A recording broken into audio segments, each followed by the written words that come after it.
Finally वही हुआ जिसका डर था। नया ताल्लुक जोड़ लिया उसने मेरी इजाजत के बगैर, रुस्वा कर दिया सारे जमाने के सामने।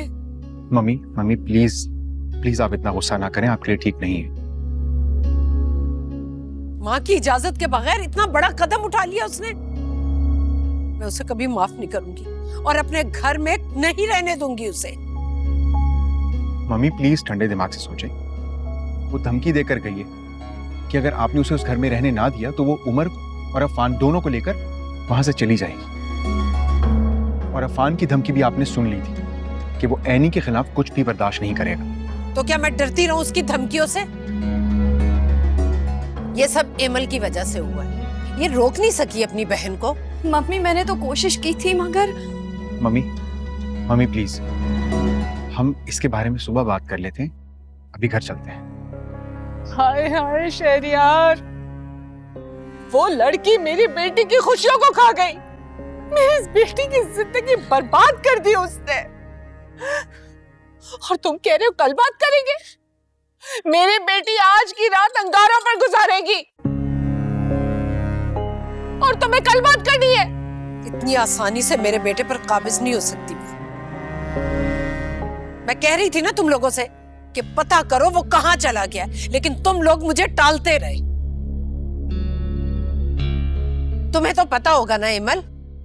मम्मी प्लीज मुझे इसमें शामिल ना करें, सच में मुझे कुछ नहीं पता था इस बारे में।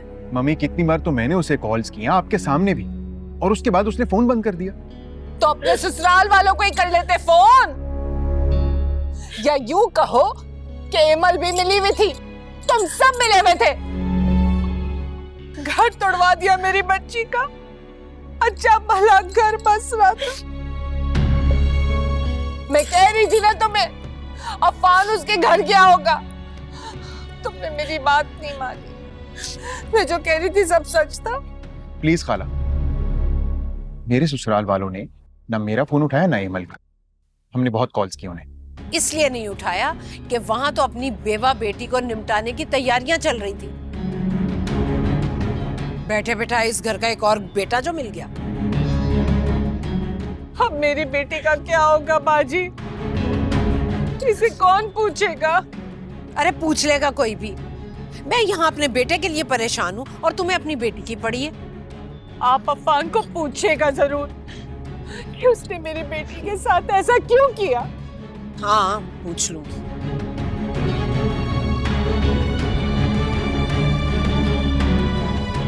मैं गाड़ियां मंगवा रहा हूँ, आप लोग आ जाइए।